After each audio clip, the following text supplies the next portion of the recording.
De volta com Boa Tarde, Cidadão, na Band Natal. Vamos agora conversar com dois professores. Seja bem-vindo, professor George Nobre, professor de Biologia, ao nosso Boa Tarde, Cidadão. Boa tarde, Robson. Um prazer estar aqui falando com vocês um pouco sobre Biologia e História.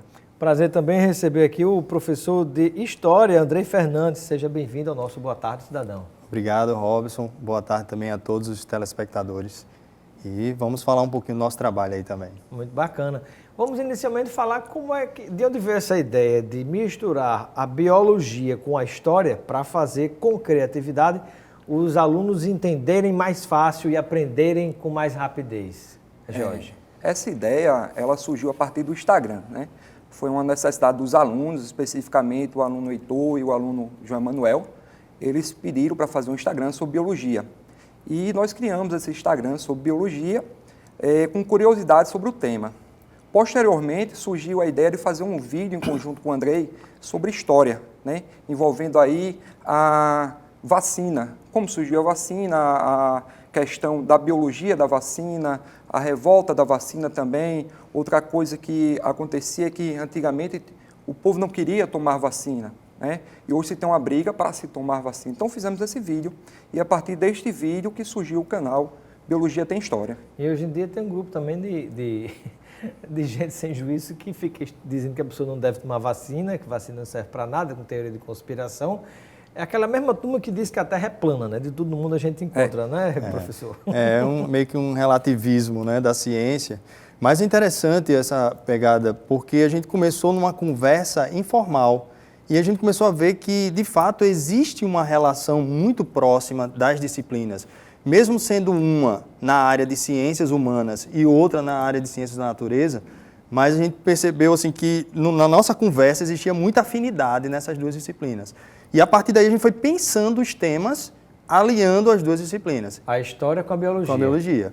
E aí vamos falar sobre algum... Qual foi o primeiro vídeo, professor Jorge? O primeiro vídeo foi sobre a vacina, né? Contamos aí como surgiu a vacina, que a vacina vem de vaca, né? E que ela tinha sido feita para varíola, e a partir desse bate-papo chegamos até os dias de hoje, né?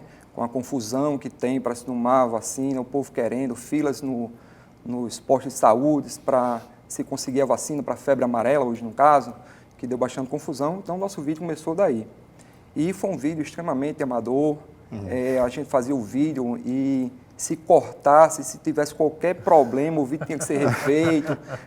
Nós não conseguiríamos dar um corte no vídeo, fazer uma propaganda, nada. Extremamente amador. O vídeo caseiro é o melhor que tem.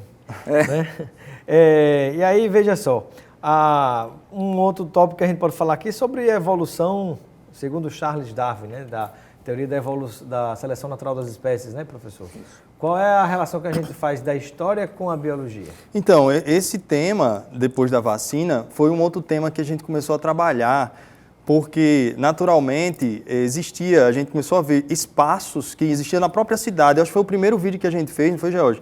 Que tinha a relação de pegar algo da própria cidade e a gente pensou onde? Museu Câmara Cascudo, Museu de Antropologia, que poderia nos dar ali um espaço em que poderíamos trabalhar melhor esse tema. E aí a gente foi para lá, para a área da sala de anatomia comparada. E aí na sala da anatomia comparada a gente começou a fazer as correlações, né? História e ciências, história e biologia, na verdade. E aí a partir daí a gente foi desenvolvendo, pegou a tese do Darwin, né? Fez as análises, e aí foi fazendo essas ligações, né, da história e da biologia. Que dizia que não sobreviverão os mais fortes nem os mais espertos, mas os que melhor se adaptarem. Sim, né? Exatamente. Melhor adaptado. O professor de biologia, tem uma coisa que me chama muita atenção, professor Jorge, que você posta muitos vídeos no Instagram que são interessantes, às vezes você de repente acha uma mosca voando, tira uma foto e vai dar uma explicação sobre a parte biológica daquela mosca, ou de qualquer outro tipo de animal, de bicho. Começou também nessa mesma situação? Começou para chamar a atenção do aluno e criar neste aluno um gosto pela biologia. Então, tudo que eu ia achando, ia tirando uma foto e postava, biologicamente falando, sobre aquele sujeito, seja um animal, algo relacionado à poluição, saneamento básico, no caso, e para trazer o aluno para a biologia, trazer o aluno para o gosto da biologia. Né, que o aluno, às vezes, ele fica travado com a biologia por causa dos nomes. Então, tornar isso de forma mais agradável para ele, mais fácil. E nós temos aqui algumas imagens que a gente pode compartilhar com o nosso telespectador. Quando tiver o que, a produção me avisa. Ah, isso é uma foto do escorpião, né, professor Jorge? Isso é uma foto de um escorpião explicando aí sobre os aracnídeos, né? E nesse momento, era um momento de aula prática. E a gente Você leva para a sala de aula? Leva para a sala de aula. No caso, esse aí, ele está morto, né? Mas, que bom, mas tem aula com animais vivos também. E aí a gente vai explicar a diferença do escorpião para a aranha, né? Também vai falar um pouco sobre como evitar acidentes com escorpiões, dar uma conferida lá no tênis, né? Sacudir a roupa. E onde é que entra a história nessa situação, professor Andrei? Então, nesse contexto aí, no início, o professor George trabalhava nessa perspectiva mais prática, mais para divulgar esse conhecimento de biologia. Sim. E a princípio era basicamente biologia. Aí a partir do Instagram que ele fez mostrando, unir, né? Aí a gente começou a conversar mais nessa perspectiva de associar as duas e aliar as duas disciplinas, né? Tem mais imagens também, né, produção? Tem imagem até, eu sou observando, isso aí é uma estrela do mar, né? Isso é uma estrela do mar de 9 pontas. Essa estrela foi capturada na praia de Cotovelo, fotografada e devolvida ao mar. Devolvida, né? Bacana. E aí a gente explica que a estrela é um equinodermo e vai explicar tudo. Rapaz, você levou até cobra para a sala de aula? Até cobra, isso aí é uma... Não saíram os alunos correndo, não? Não. Tem gente que tem medo, mas no final da aula acaba tirando foto com ela. Essa é mansinha, né? Essa é mansinha. Essa cobra de um... E onde é que você arrumou essa cobra? É de um aluno, ele cria, o aluno Leonardo, e ele levou para a escola para a gente fazer uma aula prática. Ele tem um projeto de educação ambiental sobre isso. Ele terminou o pré agora e ele trabalha com isso aí. Essa rapaz, cobra é ele dele. Cria essa cobra. Só uma jiboia. Como Deus matou, sustou um negócio desse. E temos várias fotos agora também, aliando a parte da biologia, a história com pontos da cidade, não é? Isso. Vamos ver aí. Aí temos a imagem de quê? Do cemitério do Alecrim, não é isso? Cemitério do Alecrim. Professor Andrei, professor de História, o que é que a gente pode falar sobre essas imagens aí? Então, é muito interessante, né? Porque a gente começou nessa pegada aí de unir as disciplinas, mas também de pensar em algo que pudesse valorizar a nossa cidade. E a gente viu que vários espaços históricos da cidade continham ali elementos que poderíamos trabalhar de ligação história e biologia. Por exemplo, no cemitério, a gente pensou na questão da própria importância histórica do cemitério. Quando foi que se começou a enterrar pessoas em um espaço próprio para isso? Porque até anteriormente a gente sabe que era enterrado nas igrejas, né? E aí entra toda a questão das doenças, né? A partir da questão da cólera, por exemplo. E aí entra a biologia também, a biologia, dando essa assistência bem científica, técnica. Onde surgiram os cemitérios? Onde é que começou essa história de fazer cemitério? Então, o cemitério aí a gente aborda na questão do século XIX, meados do século XIX, a necessidade de higiene, de né? higiene, exatamente. E eram, né, em locais afastados da cidade. A gente olha hoje o Alecrim... até histórico também tem um aspecto interessante. Se não me falha a memória, talvez eu esteja enganado, mas parece que tem, inclusive, pessoas sepultadas lá, de fora do Brasil, que foi na ocasião da Segunda Guerra Mundial também, nesse cemitério do Alecrim, né? Tem sim, a gente inclusive no nosso vídeo, nós colocamos algumas das lápides, não foi? Tiramos fotos de pessoas que eram judeus. Tem uma pergunta da Joana de Lagoa Nova, está perguntando se é verdade que Café Filho está enterrado lá, sim, foi presidente do Brasil. Sim. No cemitério do Alecrim. Bacana. Exatamente. Tem mais fotografia aí para a gente mostrar, aliando as duas coisas? Tem histórias curiosas também, né? De Viúva Machado. Isso aí é o Rio Potengi, Rio Potengi. E aí eu pergunto a Jorge, qual é a relação da história com o Rio Potengi e a biologia, professor Jorge? A história, ela trabalhou a importância do Rio Potengi para a nossa cidade, né? Na questão da Segunda Guerra, a rampa, os hidroaviões, e a biologia, ela entrou falando da questão da poluição. O Rio Potengi, ele recebe muita poluição, e ele não é um rio morto ainda por causa desse encontro com o mar que tem, que vai dar uma diluída. Vai renovando, né? Vai porque renovando. É muito dejeto jogado, infelizmente, ainda, né? In natura, muitas vezes.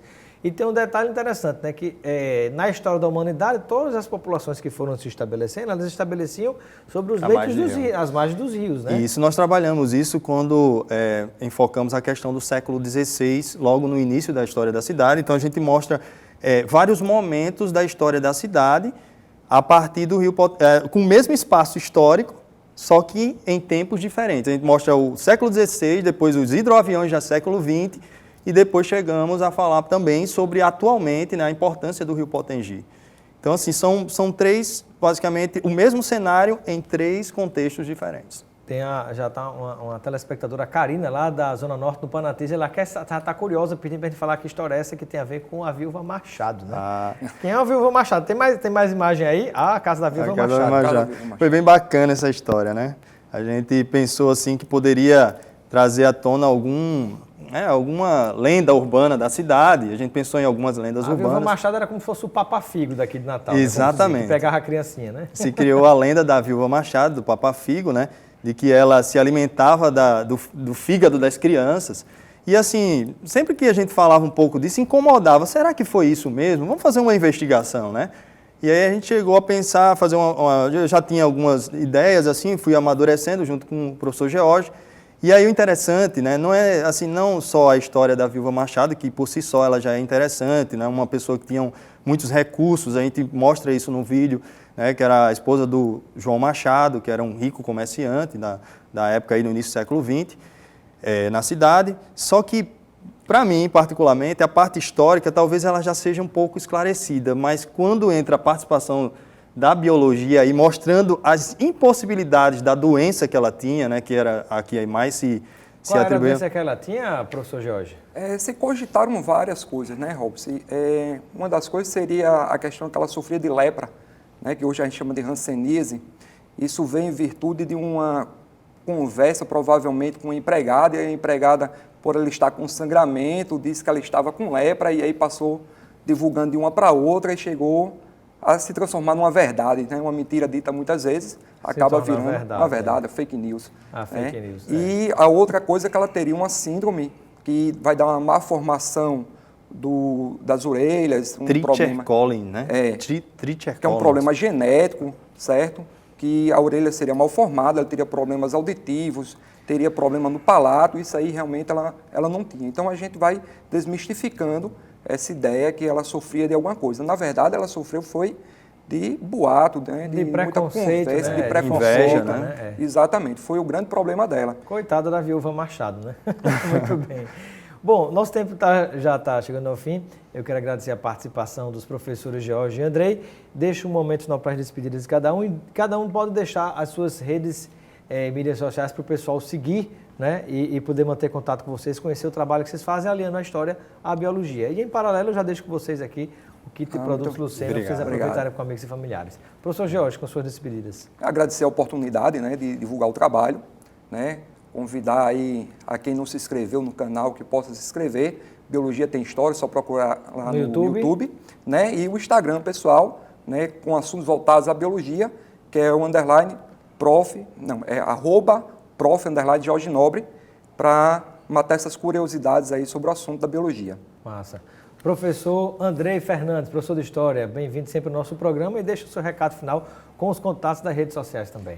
Isso, eu quero agradecer, né, a oportunidade de a gente poder divulgar esse trabalho, um trabalho que também tem o objetivo de divulgar a nossa cidade em si, né, e aliando conteúdos e disciplinas diferentes, e também solicitar, né, como o George já falou, a quem puder nos seguir no Instagram, né, @prof_Andrei Fernandes, e George Nobre já falou, e também sobre a questão do YouTuber também, né, para se inscrever no canal para acompanhar nossos vídeos. Muito bem, obrigado pela presença de vocês. Biologia Tem História. Ficamos por aqui com Boa Tarde, Cidadão. Continue ligado na Banda Natal. Vem aí o Nordeste, gente. E Luiz Almir, um grande abraço e até amanhã.